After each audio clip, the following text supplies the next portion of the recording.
Well, good morning, everyone. Good afternoon, wherever you are in the world. I want to start by welcoming all of you in our new series of the Arab Foundations Forum members-led sessions. Those sessions are designed by our members who want to discuss certain subject matters and increase awareness about a specific topic amongst the AFF larger network. Thank you all for being with us here today. During the first of our new members-led session, co-hosted with Greenpeace-MENA, we will focus on the power of Islamic finance to catalyze the fight against climate change. Currently worth more than $2.5 trillion, the Islamic finance industry has gained prominence over the past decade and presents a unique set of ethical principles that could have driven transformative change in climate finance. These principles result in the creation of financial products and legal structures that specifically align to Islamic ethical and sustainable practices and have the potential to reshape climate finance by directing investments toward environmentally responsible initiatives while avoiding industries that are generally considered harmful to people and to our planet. But despite this potential, Islamic finance remains underutilized in efforts to mitigate and adapt to climate change. And that's something Greenpeace-MENA, as part of the Ummah for Earth Alliance, is committed to changing. Greenpeace-MENA is a politically and financially independent environmental campaigning organization established in 2018. It is one of the newest offices of the Greenpeace Global Network that consists of 27 independent national and regional organizations in over 55 countries. Greenpeace-MENA works creatively and collaboratively to reduce the environmental, economic, and social impacts of climate disasters and push local and innovative solutions, empowering communities to flourish and live in harmony with their environment. Greenpeace-MENA is leading the Ummah for Earth Alliance, a faith-based alliance that was created in the year 2020. The alliance is now formed of 29 organizations and 9 individual allies from across the MENA region, the UK, United States, Canada, Germany, Indonesia, Malaysia, Kenya, Pakistan, and Nigeria. The alliance has been focusing on empowering communities and local environmental initiatives, shedding light on the intersection between Islamic faith and climate action, and encouraging and helping people to raise their voices for the well-being of the region through online campaigning and offline activities. The Alliance works under the following areas: advocacy for policy change, education and awareness, and community-led initiatives. At this stage, I would like to introduce our moderator for the session, Veronique Garifello. Veronique is the Global Campaign Lead for Greenpeace-MENA with a BA in Psychology and BA in Public Relations, as well as an MA in Mass Communications. She has a strong background in understanding human behavior and effective communication strategies.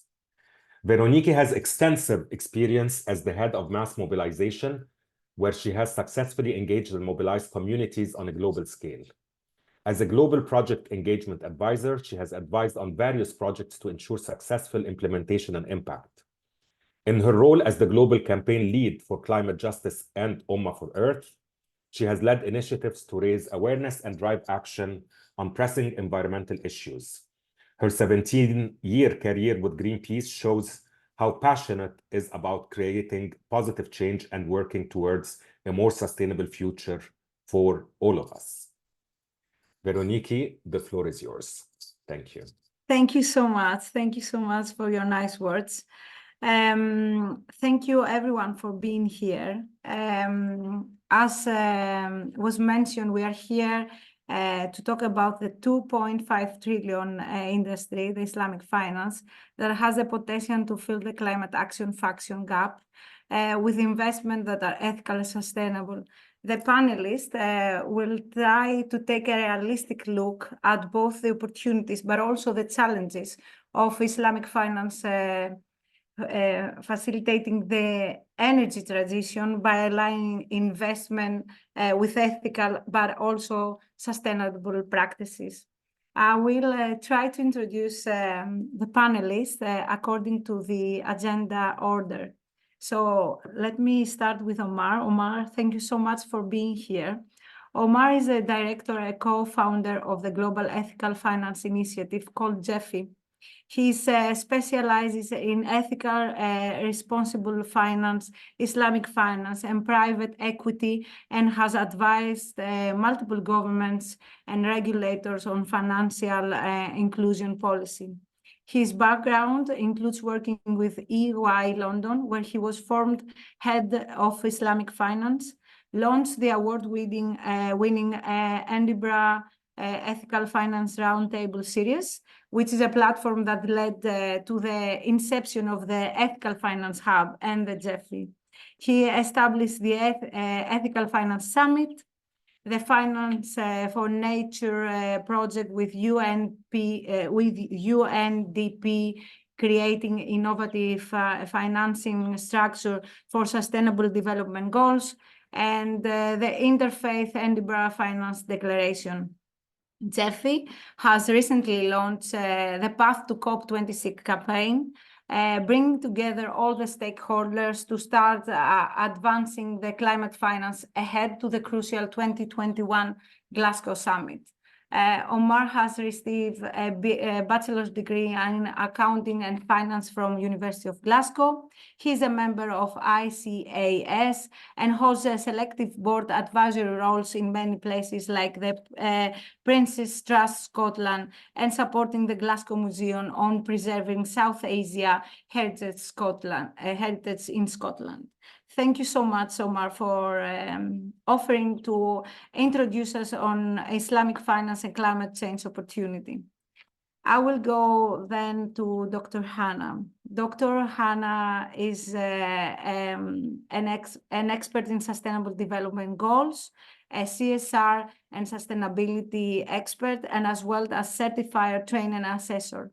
With over 15 years of experience in the field of international development, Dr. Hannah has closely collaborated with various non-profit organizations and international development entities. She currently serves as a lecturer and module leader at Northumbria University in London, while she also holding the position of international initiative manager at Global One, which is also the connection with UMA for Earth, because Global One is an ally of UMA for Earth. And thank you, Dr. Hannah, for being here. And she's also a lecturer at Hamad bin Khalifa University. She has joined CSR Accreditation UK as a global representative and partner to promote corporate social responsibility. And she has played a role in evaluating and honoring outstanding achievement in corporate social responsibility. Dr. Hannah finally holds a PhD in marketing, social media, public relations from Cardiff Metropolitan University and a master's degree in marketing. Thank you so much, Dr. Hannah, for being here to explain us about the opportunities in Islamic finance, the CSR, the Sustainable Development Goals, and the sustainability. And I will go to the third panelist, which is Tarek, who is an individual alive, UMA for Earth. Thank you, Tarek, for being here. Tarek is a co-founder and a managing director of the 3BL Associates, a People and Planet Strategy Consultancy, and a think tank established to accelerate global sustainable development through collaboration. He took part in the launch of the Islamic Declaration on Climate Change in 2015. He's an advisor member of the United Nations on ecosystem restoration and serves as an advisory board of the World Economic Forum's Faith in Action report. He's among the first 100 certified biomimicry scientists in the world, with a diverse educational background in degrowth and post-growth economics, exponential innovation, investment and financial risk management, and spiritual ecology. Tarek has held advisory board roles in various places like UNESCO, UN on ecosystem restoration, UN climate change high-level champion, EAT, etc. And Ubuntu, peer peace coach and community leader with decades of experience within the national faith and climate movement. Thank you so much, Tariq, for taking the time to explain to us the role of faith communities in alternative finance and Ummah for Earth Islamic finance plans. And finally, Georgi.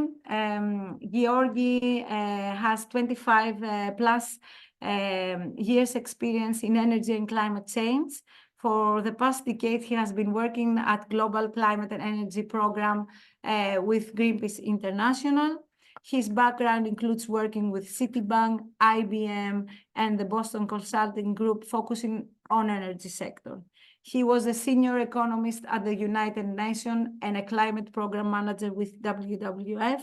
He holds a master's degree in economics, a bachelor's degree in computer science, and an MBA. Thank you so much, Georgi, for taking the time to intervene and let us know how can Islamic finance learn from decades of finance campaigning in the West. And I will give the floor to Omar if Omar is ready, please. Thank you very much, Varanshi and Waleed and everyone at AFF. Welcome you all in the traditional greetings of Islam. Assalamu alaikum wa rahmatullahi wa barakatuh. May the peace and the blessings of the Almighty be with everyone. It's a pleasure and an honor to join the esteemed panelists and all of yourself for this very, very important conversation around the role of Islamic finance and climate change and the opportunity there. Commend the work of AFF and of Greenpeace as well. We did a lot of work together last year on our path to COP 28 in the UAE. And I think this is a critical area for us to unpack, because for us at Jeffy and also the UK Islamic Finance Council, we believe there's a $1 trillion opportunity in the space of Islamic sustainable finance. So just to give some initial thoughts and reflections on this and to frame some points, and I'll try and do this as fast as possible. I'm conscious of time. It was quite a long introduction, Veronica, of all of us. Got a bit embarrassed when you were going through all of that, but nonetheless, Islamic finance and Islamic sustainable finance. First of all, my comments are going to focus principally on Islamic finance, which is the commercial side, not on Islamic sustainable finance. I think there's a great opportunity to green your zakat. There's billions of dollars there. There's a lot of requirement equally for climate to be considered in every financial transaction, be that zakat, sadaqah, or our awqaf and waqf space. But my focus will be principally on the commercial side, which is Islamic commercial finance. What's important as a starting point, as I think Waleed, you mentioned, that the industry is a good few $1 trillion now. Numbers actually crossed 3 trillion, and the reality is, where have we engaged so far with the climate conversation? The fact is, it's been very little. And this might be quite surprising to a number of you, because you would have thought faith-based communities would have engaged more so in this conversation. The principal engagement of Islamic finance with the climate and the sustainability agenda is largely through our negative screening, our do no harm principle. The legal maxim of doing no harm applies. So Islamic finance as an industry does not engage, does not invest, does not finance in any way, shape or form any sector deemed harmful to society. Now, these sectors are principally, you find, alcohol, tobacco, gambling, pornography. But what's interesting, what is not in that space is, for example, coal-fired power stations, or unsustainable agriculture, which is aggressively causing kind of monoculture approaches, right? So that's a space which Islamic finance as an industry is beginning to actually reconsider and align to. But our starting point has been as a negative screening.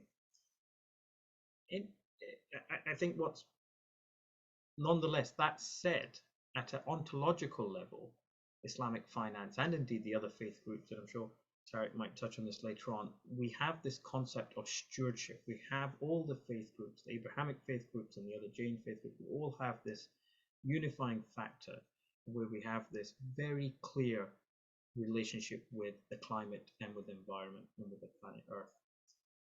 It's a stewardship-based relationship for the Abrahamic faiths, where humankind has that higher responsibility, and it's more kind of interrelated relationship with some of the Jain faiths that you are part of that same kind of living spirit. Now, that in itself fundamentally would change the way in which you would do your investment philosophy. Are you an asset allocator or are you a steward? And what we're beginning to see in the investment world is this question re-emerging globally. So within that context, we're seeing in global financial markets, regardless of Islamic finance, we're just seeing this re-emergence of the question of profit and purpose. We are looking at now triple P's, profit, but also people and planet. And there's a huge increase in regulation and consumer demands, indeed, for that matter, to see this happen. Now, bringing it to Islamic finance, more bringing it back down to that space within this context, because remember, Islamic finance sits within the broader financial services world of $300 trillion plus. We're probably a couple of percentage points or 3 percentage points.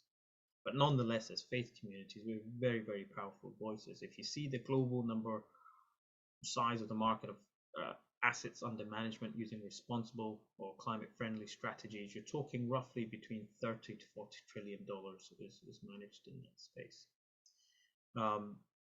Nonetheless, I believe very strongly that Islamic finance does have an important role to play, because it is not just a story of how we structure and put our contracts together, but within the Islamic faith, there is ultimately a relationship with money. There is a concept of wealth. There are principles which integrate and allow us to reconcile self-interest and innate good in the way Adam Smith himself did many years ago here in my home in Scotland. But it's this realization of principles of concepts such as barakah, where blessings, where there's more and less, which allows and frames the Muslim philosophy towards wealth and the purpose of wealth in a very different way, and indeed the purpose of the economy. So again, interested, maybe Tarek, you might touch on this later on, the concepts of growth and thinking beyond growth and so on in our economic philosophy. All of these questions are actually addressed differently from religious lenses and from Islamic lenses, and that's why all the faith groups, and for sure Islamic finance, has such an important role to play in protecting the climate and the environment. Now, when we talk climate, we all know very clearly, if we sort out greenhouse gases, we're all in trouble if we don't stop nature and biodiversity loss. So climate, net zero, has to come together with nature and biodiversity, and net zero cannot come together without people. Now, there are many people. I remember the CEO of the largest bank in Nigeria saying to us at our global summit, frankly, climate is very, very important, but if you ask a kid on the streets on Lagos, to save the planet, he goes, well, if this is the life I'm living, why do I want to save the planet? So a just transition, an inclusive approach to growth and a different economic model is absolutely critical. So it's important for the listeners to understand those interlinkages. Climate, net zero, just transition, and that's where we move to people and sustainability. And that's why the SDGs, the Sustainable Development Goals, serves very much as our North Star at Jeffy, which provides those 17 goals as a comprehensive kind of approach to it. Now, I'll conclude just, Viranshi, with a few kind of references to the characteristics of what's happening in the Islamic finance world with regards to green and sustainable finance. So what we are seeing, I'll touch on maybe 3 or 4 kind of references here. First of all, within the sukuk space, which is the equivalent of bonds, there is a huge increase in demand for green and sustainable sukuk. Just the other week, we issued a guidance note together with ICMA and the Islamic Development Bank and London Stock Exchange Group on the treatment of green and sustainable sukuk under the green bond principles. The market has crossed 10 billion last year. That's the first time it's ever crossed that amount. And the subscription rate, the demand for a normal sukuk versus a green and sustainable sukuk is nearly 1/3 bigger on the green and sustainable sukuk compared to just a normal sukuk. So we see a huge opportunity and growth potential there. We estimate that to be another 50 billion plus in the next 2-3 years. of just in the green and sustainable sukuk, which is the bond market. If you take green and sustainable sukuk as a percentage of all sukuk in issuance, it's probably around, I think it's crossing around 6%, if I remember correctly, or 4 to 6%. Whereas if you take green and sustainable conventional bonds as a percentage of all bonds in issuance, it's only 1.4, 1.3%. So we're nearly 3 times as much as a percentage of the total bond market. So that's a great indicator of where there's big market demand and where there's increasing opportunity. And we're seeing issuers in this space from the UAE, post-COP, and Dubai Islamic Bank just issued $1 billion sustainability bond just a couple of months ago. We've seen the Islamic Development Bank issue $1 billion sukuk as well in this space. So very exciting opportunity there.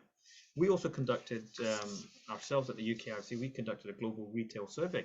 We asked the customers of Islamic banks from UK, Nigeria, Pakistan, Malaysia, we asked them all the same question. We said, what is your expectation of your bank when it comes to green and sustainable products? And it was fascinating that 90% of the respondents said that their banking, it was important for them to ensure that their bank's products are aligned with the UN Sustainable Development Goals. And 96% of them also said they want to ensure it's aligned with their own faith values. And interestingly, 87% of them were willing to pay a bit more as a pricing premium to be aligned, because often people say, oh, climate is expensive, why should I do it? It doesn't make sense. Well, if your customers are saying that, and they're even willing to pay more, then surely you should start to pay more attention. The other big thing that moves financial markets is regulation. This year, just ahead of COP, we saw the UAE central bank issue, for the first time any central bank in the world issue, well, actually the second time Bank Gharar issued before, but the UAE central bank issuing its regulatory requirements for green and sustainable finance for Islamic banks, which mandates it, makes it a regulatory requirement for all Islamic banks to create a green and sustainable Islamic sustainable finance growth plan, business model, and start financing that space. Omar, sorry to interrupt. Sorry, I've overrun. Apologies. No worries. Do you want to continue, or you want to add No, really, at the end? That was it. Again, my apologies for running there, but we've got the demand there from the market. The regulators are saying we have to do it. There's over 10 billion in green sukuk. We believe there's $1 trillion in the broader sustainability space through this innovative project Tayyib that we're looking at, and that's where the market's at today. Thank you. Thank you so much. We will have time later with the questions and the interventions to elaborate more. Dr. Hannah, and I want to let the audience know that Dr. Hannah needs to step out after her presentation, but she will be available for any answers. Dr. Hannah, thank you so much. Thank you so much, Veronica. Thank you so much, Omar, and everyone. And thank you so much for inviting me. And I'm so glad to be part of this important session. So in today's rapidly evolving global landscape, we are confronted with an array of interconnected challenges that demand urgent attention. So from climate change, environmental degradation, to social inequality and economic instability, the need for innovative solutions has never been more pressing. So in this era, in this specific era of heightened awareness and collective responsibility, there is a need, there is a growing recognition that traditional models that we used to have in finance and economic development must adapt to meet the demand of sustainable and economic and sustainable and inclusive future. So to address these multifaceted challenges effectively, we must seek integration between those different financial models and approaches, as been highlighted by Omar, aligning their objectives and methodologies to work toward a common goal, which is fostering sustainable development and societal well-being. So this integration is not only, as we mentioned, necessary, but also imperative as we are to navigate the complexities of the modern world and the challenges, and to tackle the challenges that we are facing in order to build a resilient, equitable, and thriving communities. So Islamic finance and sustainable finance at the beginning may seem to be unrelated concepts. But upon closer examination, it becomes apparent that there is significant synergy between the two. So both Islamic finance and sustainable finance share common principles and values that promote financial inclusion, social equity, and environmental stewardship. So one of the key principles of Islamic finance, as been mentioned, is the concept of ethical investment, which requires investment to be made in a manner that is socially responsible and also beneficial to society. Similarly, when it comes to sustainable finance promotes investments that have positive impact on society and the environment. So in other words, incorporating environmental, social, and governance factors. And I'm sure all of us are aware of the ESG factors that becoming now a world trend in all organizations. So by incorporating these ESG factors into their investment decisions, Islamic financial institutions can ensure that investments are aligned with sustainable development goals and contribute to the well-being and communities and the planet. And for all of us, we know the United Nations Sustainable Development Goals, which provides a comprehensive roadmap for addressing these global challenges and achieving sustainable development by 2030, starting with SDG 1, no poverty, end of SDG 17 partnership. So we have a kind of goals that cover everything, covers all the challenges, brings solutions for all the challenges that we are facing as humanity. So the SDGs, as we mentioned, it serves as a call to action, rallying governments, businesses, civil societies to collaborate all together towards a more prosperous, equitable, and sustainable future. So Islamic finance, as we mentioned, can promote sustainable development and align with the United Nations development goals in several ways. Ethical investing, which is one of the main, as we mentioned, Islamic finance prohibits investment in sectors that are considered socially harmful. So by adhering to Sharia principles, Islamic financial institutions can ensure that their investments are in line with ethical and social values, contributing to sustainable development goals. Social inclusion. So Islamic finance also emphasizes financial inclusion and provide accessible and affordable financial services to underserved populations. So by focusing on the needs of those marginalized communities and promoting financial literacy education, Islamic finance can also help reduce poverty, promote social equity, support inclusive economic growth, all of which are key goals of the SDGs. If we move on to environmental stewardship, same with Islamic finance principles encourage investment in environmentally friendly industries and projects. So by avoiding investment in industries that harm the environment and promoting sustainable development practices, Islamic financial institutions can support the SDGs goal, which specifically focus on the climate in general, which is similar as, for example, SDG 13. Impact investment also, Islamic finance is well suited to support impact investing, which seeks to generate positive social and environmental impacts alongside the financial return. So by integrating those ESG factors, Islamic financial institutions can all allocate capital to projects that address these key development challenges and contribute to achieving the SDGs. So there are numerous examples, if we can say, of Islamic finance projects that support the United Nations development goals across various sectors. There's starting from renewable energy projects that support SDG 7 and SDG 13, to microfinance initiatives that support SDG 1 and SDG 8, to affordable housing development projects that support SDG 11, for example, education and healthcare facilities that support SDG 4 and SDG 3, to sustainable agriculture initiatives which support SDG 2 and SDG 15. So these are only examples that demonstrate how Islamic finance projects can align with and support the United Nations Sustainable Development Goals across a wide range of sectors. So by investing in projects that promote social, environmental, and economic development, Islamic financial institutions can play a crucial role in advancing the global agenda for sustainable development. So in conclusion, the synergy between Islamic finance,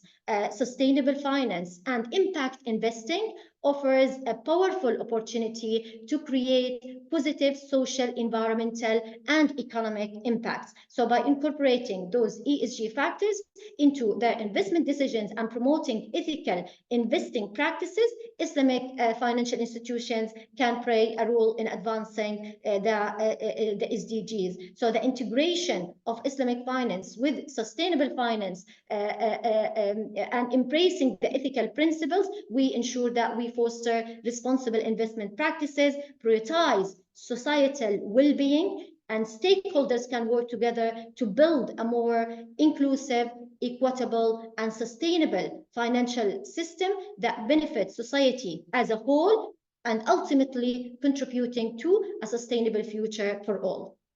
Thank you so much. Thank you so much, Dr. Hannah. It was exactly the time. Thank you. Do you want to step now out? Thank you so much. Yeah, I'm really sorry, but because I have really urgent commitment. Thank you so much. And as Veronica mentioned, please, if you have any questions, I'm always available. You have my contact details, so please, you can share it with anyone. Thanks a lot. Thank you so much. Thank you. And I will pass to Tariq. Tariq, thank you so much. Thank you so much, Veronica, and thank you to AFF again for hosting us today, and thank you to Dr. Hannah and to Ahmad for making my job very easy in your scene setting and covering, I think, all the key and essential points. So I think I'll just build on that first, starting off the top of, as Dr. Hannah was talking around taking the SDGs to impact investment. It was faith-based investors who were the front runners for this push of environmental, social governance, impact investing, socially responsible impact investing, long before these became common, long before these came into regulation, long before central banks started to regulate and integrate them. And I think the push for these investors, for these faith-based stewards, was really that we're facing this threefold problem. Ahmad alluded to it earlier. We have a current economic system that does not fit into planetary boundaries, and we have a very well-financed overshoot of our planetary boundaries. We also have a current economic system that is not socially inclusive, a system that's not meeting the well-being needs of our communities. And in fact, we're doing the opposite. We're financing inequality. We're financing climate breakdown. We're financing ecosystem degradation. We're financing less, not more community resilience. And this comes within a paradigm where our current global economic and financial system is very growth dependent. That's also very debt creation dependent. That's very much interest payment dependent. And you contrast this with the group of faith leaders who gathered a few months ago at COP28, representing 19 different faith traditions, who said that actually what we're demanding is transformative action to 1.5 degrees, but based on a human rights approach, on an equality approach, of moving beyond the linear growth paradigms that put our planet and society in peril, but also that is non-extractive in all forms, ecologically, but also financially. It's in looking at what our real needs and problems are, it's often faith communities are coming with a very coherent systemic approach to how we should be relating to it. And of course, it's important because there's tremendous moral power, but also tremendous systemic power. In the moral power, 85% of the world's population adhere to a religious or spiritual tradition. In the Muslim world especially, it is a significant impact on how we define our values, how we live, how we participate in our communities, our workplaces, and society, every fabric of our beings. But then at the same time, these faith-based organizations also own 8% of all habitable land in the world. 50% of, almost 50% of all educational institutions are faith-based run, mostly in cities. We see that faith-based infrastructures in the form of mosques, temples, hospitals, schools, are these places where both global climate resilience and restoration efforts will happen. And these are the places that provide this vision beyond an economy of extraction. But then also to frame it in the meta level, and there's been a few of these I think data points, and I'll give another one from the Faith Aligned Impact Finance Project that's looked at 360 faith-based funds globally from across both the Abrahamic and the Dharmic traditions. And the total net assets that they have is 5 trillion. And a few years ago, the size of Islamic sovereign wealth fund assets represented almost 3.8% of the global economy.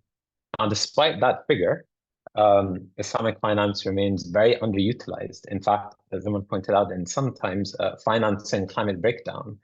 And there definitely then is a very clear imperative to have Islamic finance that realigns with restorative finance, which is where Islamic finance can really serve for, ensuring that financial flows flow in integrity and project delivery in ways that fund non-extractive solutions as a whole. And it's a little bit of a segue as well to Ummah for Earth's Sustainable Islamic Finance Initiative, which I think touches upon all of these key pillars.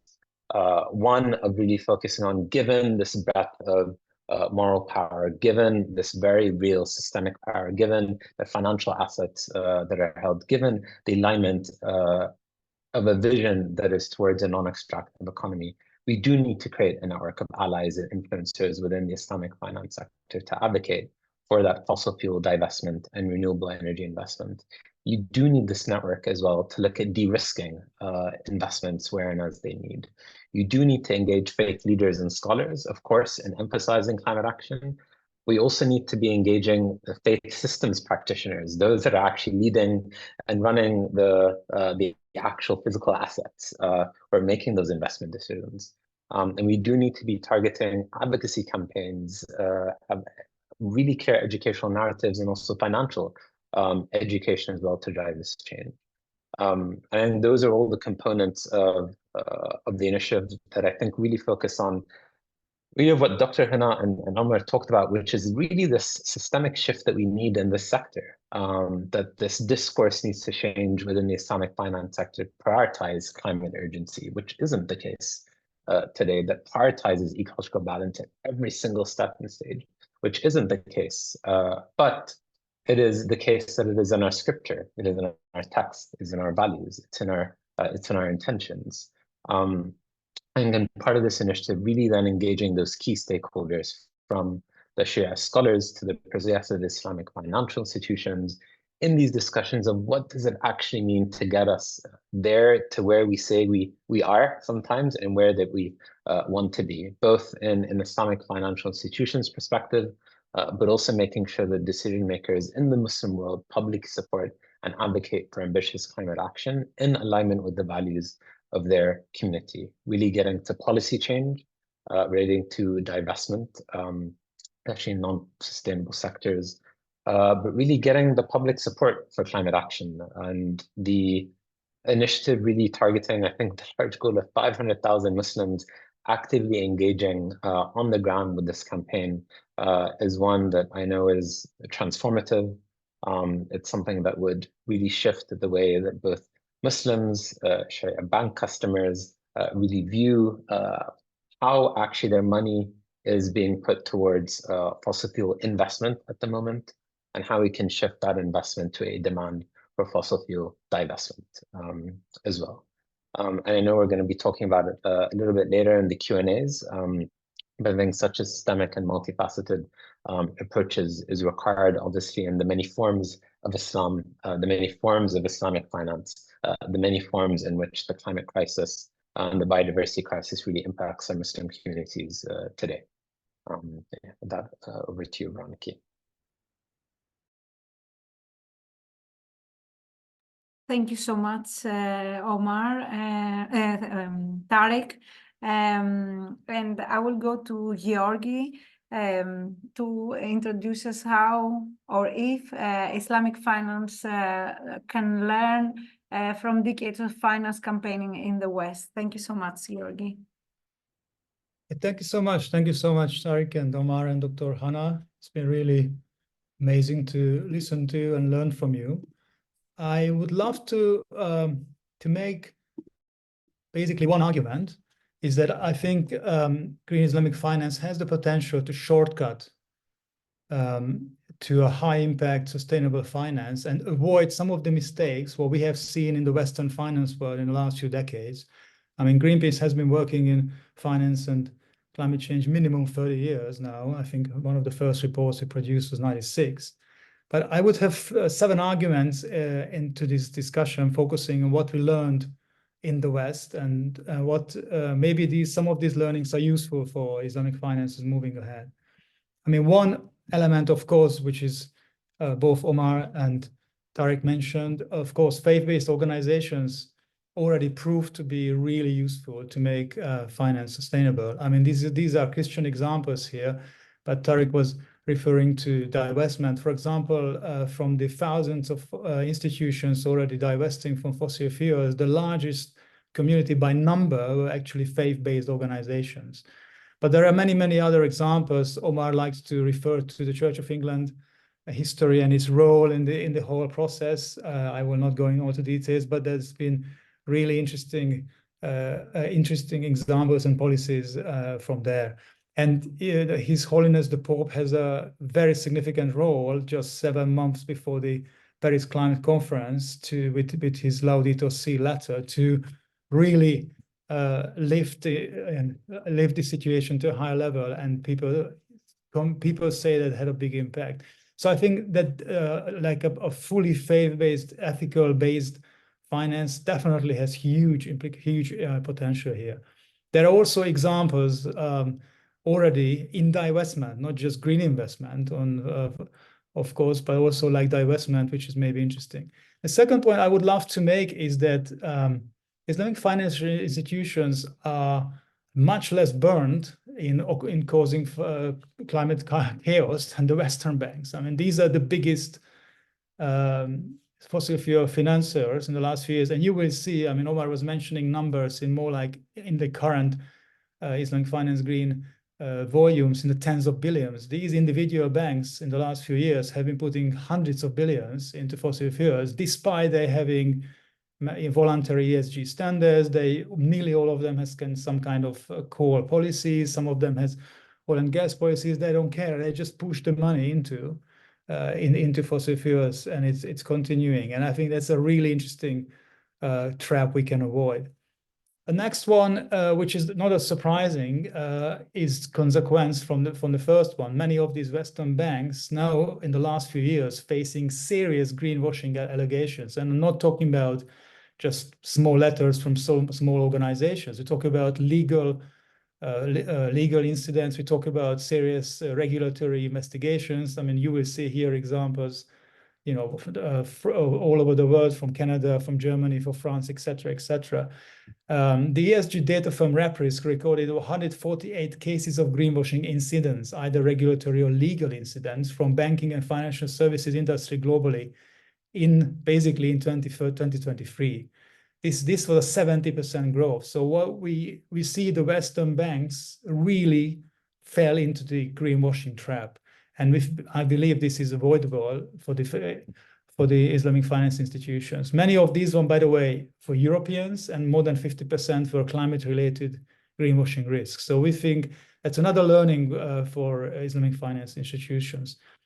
The consequence of this one, as you can see on the left side, is probes and litigations. This is just the number of cases of the 15 biggest banks they looked into. And the right side, just a small list of recent regulations. Omar also mentioned the UAE regulation, but there are lots of regulations coming out. And one of the reasons for this one is my fourth point.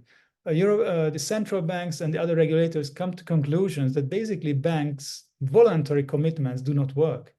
This was quite a quite a kind of famous example, an analysis from the European Central Bank when they were evaluating the impact of banks' voluntary climate commitments on their lending behavior. And what was amazing that they said so-called climate-aligned banks, how they call themselves, do not change their lending or loan pricing differentially compared to banks without commitments. So basically, they came to conclusion in this scientific paper that the results call into question the efficacy of voluntary commitments. So basically, it's a tough message from the biggest central bank in at least in Europe, and it's giving us so we should really care. We should be careful about the voluntary commitments and really deliver on them. And it's better to avoid like regulation forced. Regulation can be very useful, but it also can be destructive, can be very expensive. It is forced on the players. The next point I would love to mention is it came to my mind when I was thinking about that many Islamic finance institutions are actually working in countries where a few commodities make up a big part of the economy. So if the price of those commodities fluctuate, and then under the current risks they're like amazingly volatile, it's really pushing all around full sovereign economies. This was one example, the Norwegian Oil Fund, which is a $1.6 trillion fund currently, and we have been engaging with them for a long time. They did quite an amazing road in terms of moving ahead, despite the fact that they own about 2% of every equity in the world. So it's really not a small player in many sense. They started about 15 years ago. They created an ethical council, which was quite interesting, quite innovative in the West back then, and identifying 3 main ESG areas was water, children, and forests. And they started to divest from deforestation. They moved on and they divested from coal. And then they came to a point which was really interesting when the management, which is sitting in Norges Bank, was managing this huge fund, is basically said that we receive a lot of money directly from the dividends, etc., from the Statoil or Equinor, as called today, the Norwegian oil company, but we also invest into a lot of oil companies. So a big part of our portfolio is pulled around by the same risk factor, oil price. And they proposed for the finance ministry and the government and the parliament a detailed discussion about shall we somehow be more diversified. And then there was a decision made by the parliament at the end, after like 18 months of serious discussions, that the fund decided to divest from oil and gas exploration and production companies, with a few exceptions. So it's really interesting how they took the diversification seriously and brought this more in line in their ESG commitments. I have 2 more small points to add, and one of them is the next one is that Islamic finance institutions can utilize a lot of tools which have been developed for the Western banks' ESG efforts.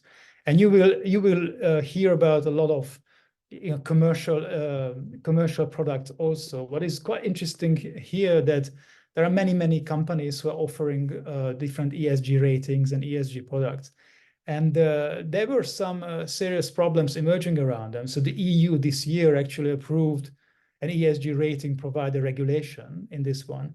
So I wanted to draw your attention that there are a lot of independent products which don't have the problems of conflict of interest or other issues. Like, for example, some of it here you can see, which are like a civil society developed products. For example, the Global Coal Exit List is a very professional product, updated regularly. And if an Islamic finance institution is interested in divesting coal or some part of the coal sector, it's a massive database and optimized for asset managers or banks or others. It's all the ISD and the IBAN and all the codes of the different standard financial products to be usable.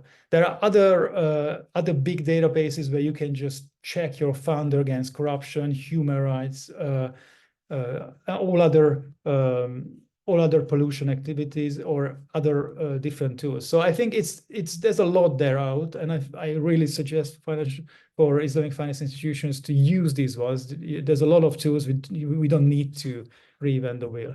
The last point I would like to make is that I'm not an expert, obviously, but I think that Islamic finance has some characteristics, what I've been most learning from Omar, and thank you so much for the amazing webinars you have been teaching us about this one, which are really interesting structurally as we go ahead. If you think about the IEA was saying that the biggest issue now is actually low-cost capital for clean energy solutions. And now we are living in a high and these investments are typically high capital costs, and we are living in a high interest rate, high debt environment. And I was reading many articles, and I found two really interesting case studies. One is an Italian one, which was looking into innovative finance models to speed up investments in wind energy in Italy. And they came to the conclusion that the Sukuk structure is really interesting because these were highly indebted companies, and the Sukuk is not a debt. It doesn't increase leverage. It was a really interesting opportunity for them, and they even said it can be totally applicable for countries even outside, the Islamic world. Another one is coming from Indonesia, where also came to after a serious analysis, they came to conclusion that they can seriously speed up the energy mix change with Islamic blended finance tools, and they were showing several of these ones. So there are many of these tools there. So Justice, don't read this complicated table. I just wanted to summarize it in one short slide, which is basically saying that there are many characteristics here, many learning of Islamic finance, and many learnings from the Western world's road and mistakes in the ESG direction, which why we think it, basically Islamic finance can shortcut this whole road what the Western banks went through. They can do it better. They can do high quality because of their very strong ethical background, because of their structural characteristics like being asset-based, focusing on profit and loss sharing, because of their very strong ethical screening from the start of et cetera. There are a lot of characteristics why we are very hopeful Islamic finance will become a very significant ESG player. Just a last note, just before coming to this webinar, I just see two news today. One is Fitch Ratings in mentioning ESG Sukuk market will reach $15 billion very soon.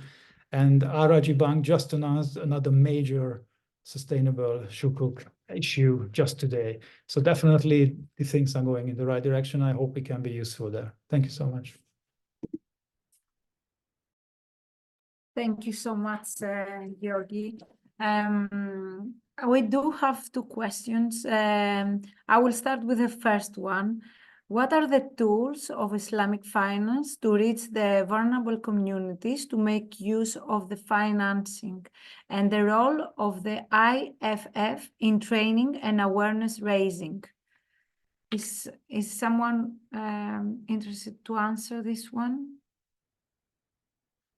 Shall I repeat the question?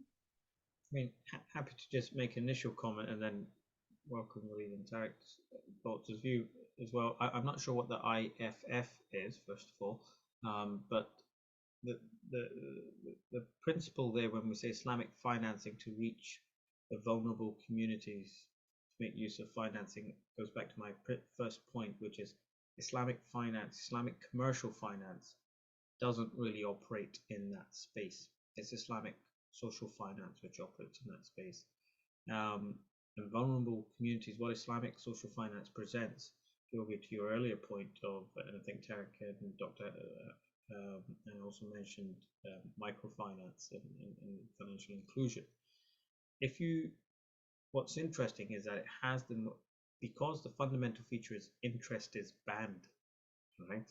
And that ban on interest, by the way, is not peculiar to Islamic finance. It's across the Abrahamic traditions. Is at the time of Isa alayhi salam, Jesus Christ, for over 300 years, the ban on interest existed before the Franciscan period, where the theologians allowed that, figured out a way to bring that into the Christian tradition. But that ban on interest allows lending to happen on an interest-free basis. So what we have seen when the question talks about vulnerable communities, is that we have seen lending activities through programs like Akhuwa, or these participation structures in Tusky and others in Indonesia, where they lend in microfinance lending through community structures, either completely interest-free or on a profit share basis.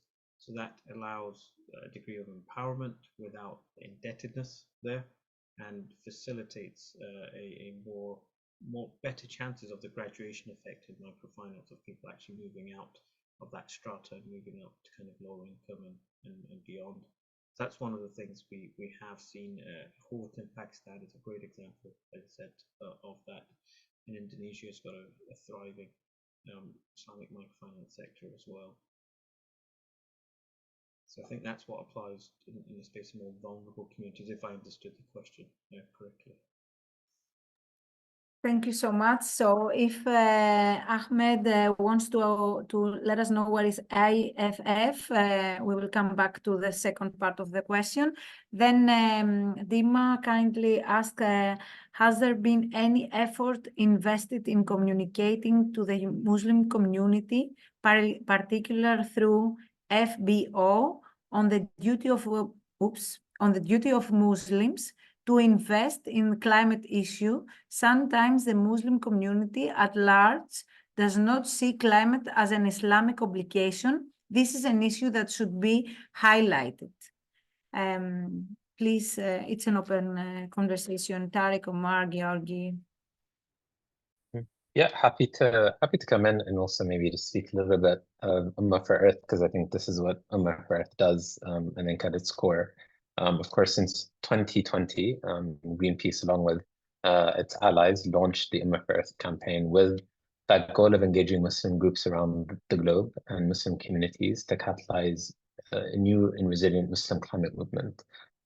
During the last 3 years, and Veronica, you may want to correct my stats, I believe the campaign has been able to reach more than 73 million people across the globe, and also engaging 48 million people with Ummah for Earth's activity content, which is the educational narratives, and then translating down to a little over 200,000 supporters. Now, of course, that is a different kind of investment. That's investing in community-based approaches. That's also talked about investing in how you leverage religious festivals and faith-based festivals. There's also been activity, of course, related to the policy stream. But I'll bring it back to, I think it's a great question, also because it's, I think the point of the Sustainable Islamic Finance Initiative, where you have that kind of scale from Ummah for Earth and its alliance members, and then really getting very specific around what it does mean to do that kind of education, especially on the investment piece, both for community members, for users, but also for the institutions themselves. And I do hope the initiative is able to see light and also starts its activities, because I think we've seen what happens on many other topics, and really bringing this down to the investment level is something that I believe could be very impactful, as everyone has laid out very clearly. Thank you so much. So if no one has anything else to add, I do have another question, a follow-up question to the previous that Omar answered. What are the ways how the finance institution in Islamic finance deploy capital for sustainability? In traditional finance banks, set up corporate foundation, CSR programs, acceleration, even impact funds. It is happening through social finance program or tools. Let's take a social entrepreneur in Upper Egypt or Algeria who is looking for blended finance instrument, grant plus potentially 0% loan to grow his rural business, where he can go. Omar? Yeah, that's a great question. Now, I can't tell you where he can go, first of all, so the direct answer to the question. But again, let me reiterate what I said. This is Islamic commercial finance. So these are banks and financial institutions which undertake traditional financing activities within the principles and parameters of Islamic finance. any CSR activity, any marketing activity, any supporting the local community with XYZ are just standard activities which many of the Islamic banks do, many of the conventional banks do as well. That could be supporting the local kids football team or whatever that is. They are your standard CSR programs. But what we've been talking about is fundamentally changing the way we finance, what we finance, and the way we finance it. So it's different to CSR, and it's important that sustainability is not confused with CSR, because this is often a challenge. Most people think, oh, sustainability, that's just a marketing CSR team. No, this is a fundamental way that we change absolutely every decision that's made in finance to consider the climate and to consider people to a higher degree than it ever has been done before. So that's number one. The other thing which is peculiar in Islamic finance, though, in Islamic financial institutions, is that they are, because of the Sharia governance structure, they actually have to give away millions of dollars of what is termed purification money to charitable causes every year, which they are not allowed to take any marketing benefit from or any commercial benefit from whatsoever. And that purification money emerges due to the style and the structure of Islamic financing contracts. So, for example, if you invest in a company on the stock exchange, you're allowed to invest in it. There's two lenses you apply: the negative screening that I talked about before, and the other one is financial ratios, because that company might derive some income from non-permissible means. So a supermarket will have an aisle that sells alcohol, but it's got another 50 aisles that sells fruits, vegetables, light bulbs and everything else.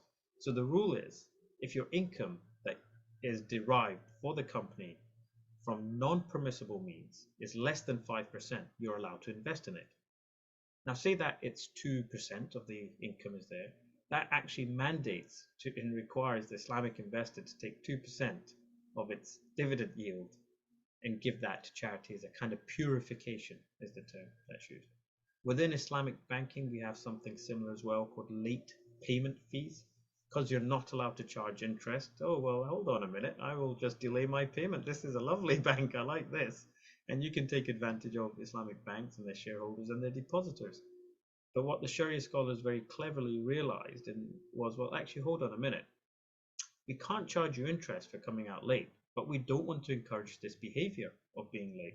So we will charge you a late payment fee, as long as the bank does not make any money from it. So the late payment fee has to go 100% to a charity, right?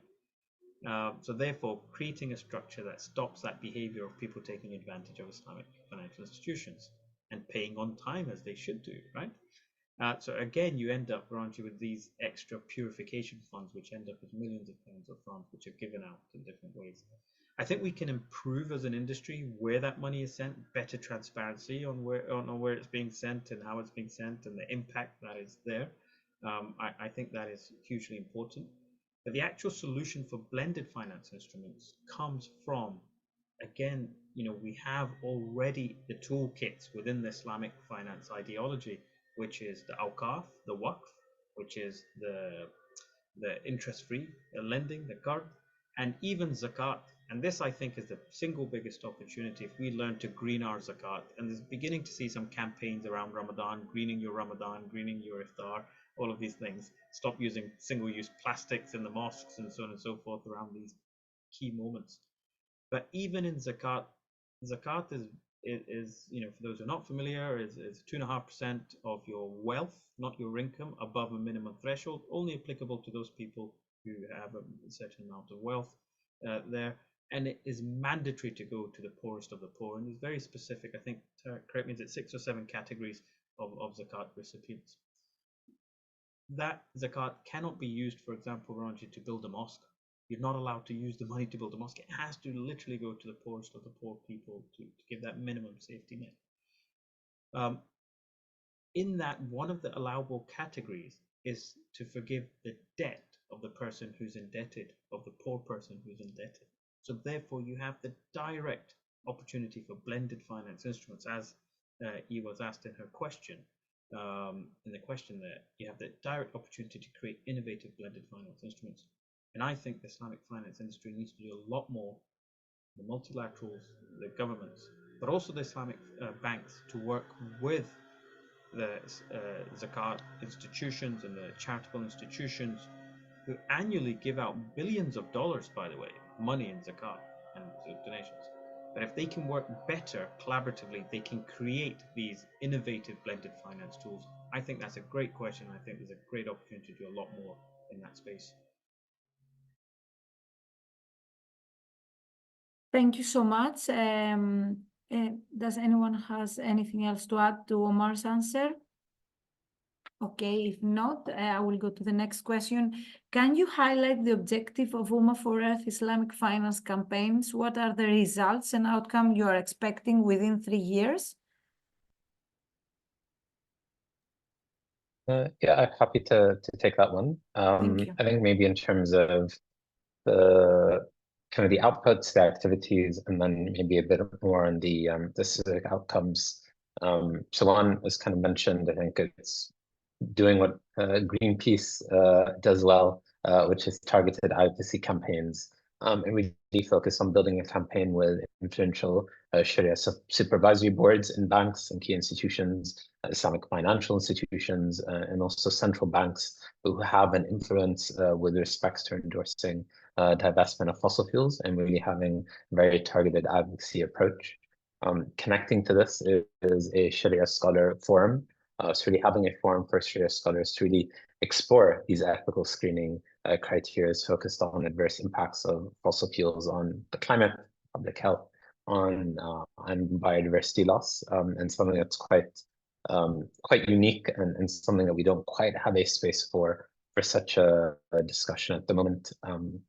Connected to this is the campaign reporting, so the thought leadership with respect to reports, guidelines, educational materials, going back to that earlier question on educating with respect to investment.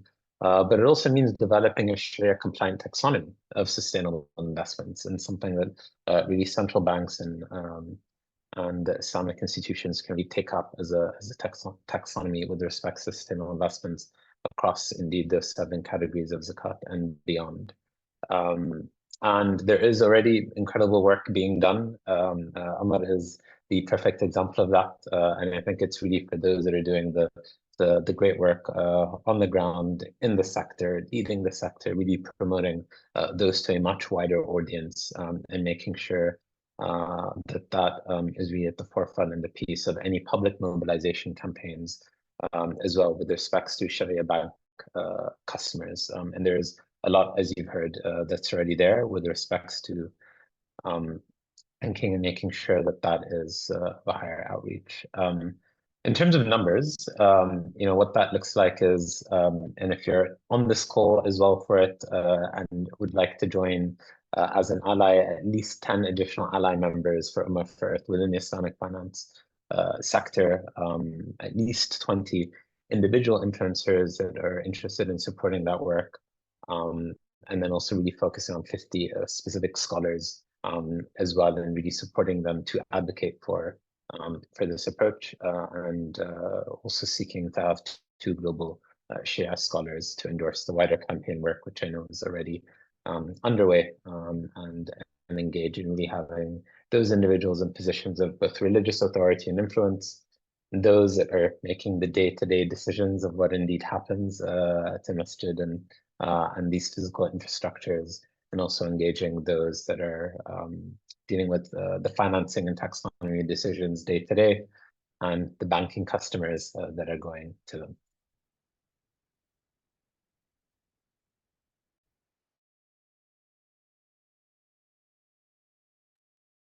Thank you so much.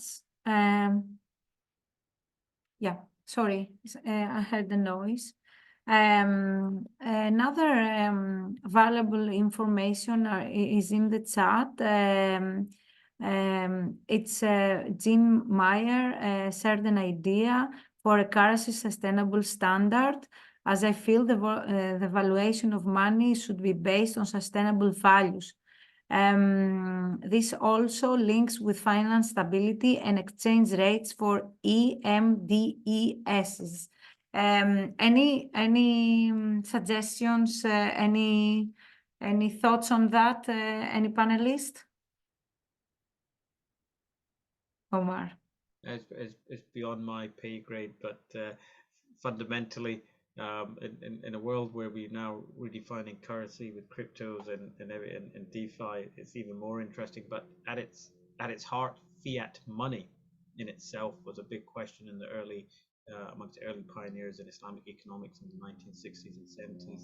Talking about Islamic contracts is one thing, but if the underpinning money, which is no longer gold backed post Bretton Woods, is itself questionable, that in itself throws out an issue. And of course, we know fundamentally as an investor, and we know fundamentally globally, that the big issue for the global south always has been the currency, where their countries can be debased, everything can get devalued. And we've been watching this in the last 24 months. If we take Nigeria, we take Pakistan, we take Turkey, right? You know, a few 100 million, if not 500 million people there plus, you know, who are impacted by the massive devaluation of their currencies. And the way the system is designed, it's rigged. Let's just be very brutally honest about this. It's absolutely rigged. And Yogi, you probably know a lot more about this as an economist than I do, but it's monetary policy, monetary approaches, you know, fundamentally can undermine a country's economic growth and its ability to then invest in to address climate change and many other sectors as well. So it's a very difficult one. I'm not familiar with the sustainable standard on currency. To me, it's just ultimately a game of confidence. But I'll happily read a bit more about this. So thanks for sharing that, Jean. Okay, I have another question. There you go. To what extent the Islamic Finance Initiative can make use of the available resources that some Islamic countries have, but because of the lack of fund, they are not able to use for adaptation to climate change and encouraging clean environment? Shall I repeat? Okay, I will. Yeah. To what extent the Islamic Financing Initiative can make use of the available resources that some Islamic countries have, but because of lack of funds, they are not able to use for the adaptation to climate change and encouraging clean environment? I'm not sure exactly what they mean by the available resources. Do they mean the natural resources of the country? If it's the natural resources of the country, then yes, you can change your agriculture policy, your agriculture techniques. You can begin to create assets such as carbon credits, nature-based credits as well. And there's smart ways where you can engage with the global markets who are, you know, particularly the regulated spaces in the West who are desperately wanting to acquire high integrity credits in the space, and that can mobilize capital, which then can be used by local communities as well. So I suspect some innovative thinking around that would be required. But ultimately, again, the question of financing comes in.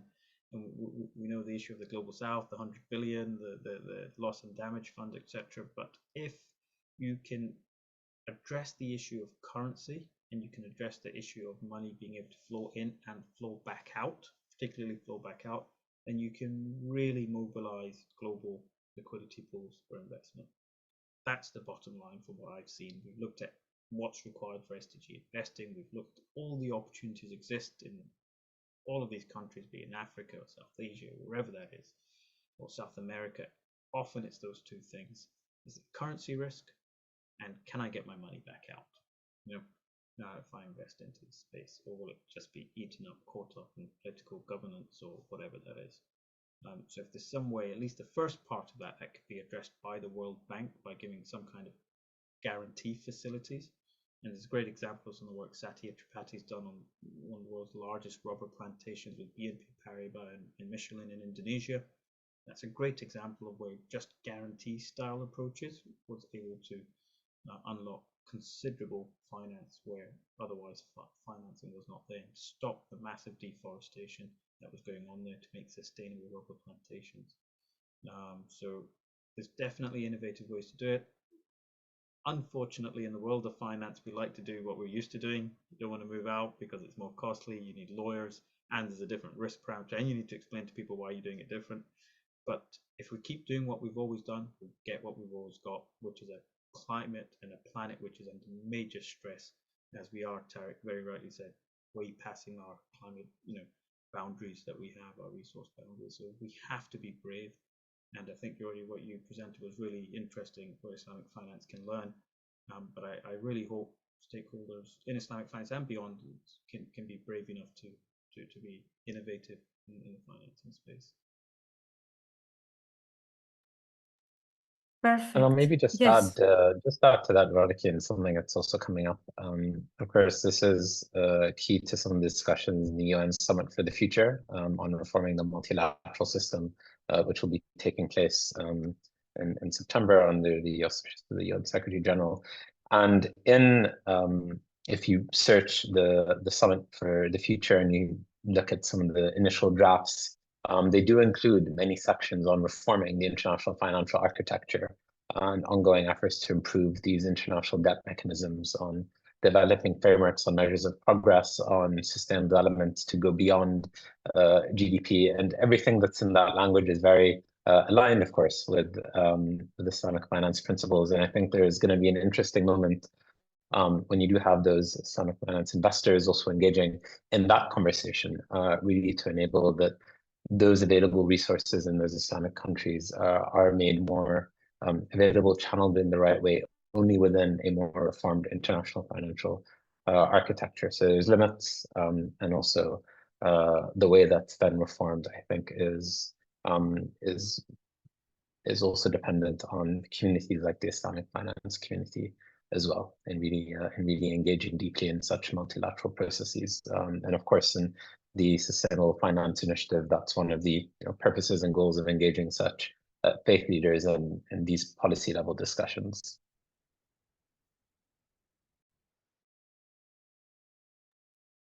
Perfect. I will double check if there is any other question. There is no other question. So I guess we are going to close 10 minutes earlier. Thank you so much. I want to take a minute and thank Arabic